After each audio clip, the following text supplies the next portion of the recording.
தயிர் சாதம் சாப்பிட்றவன்னா தயிர் சாதத்தை தொட்டுக்கிறதுக்கு ஊறுகாய். ஊறுகாய்க்காக யாரும் தயிர் சாதம் சாப்பிட மாட்டாங்க. எக்ஸெப்ஷன் கேஸ் யாராவது இருந்து இருக்கலாம்.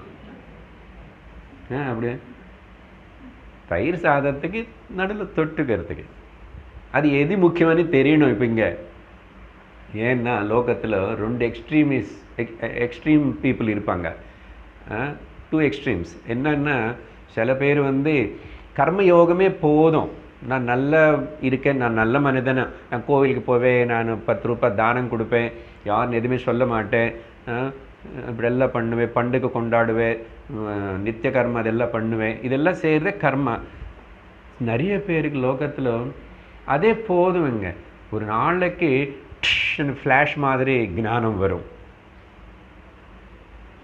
அப்படின்னு நிறைய பேர் அந்த கர்ம வாழ்க்கை கடைசி வரைக்கும் அதிலே இருக்கணும்.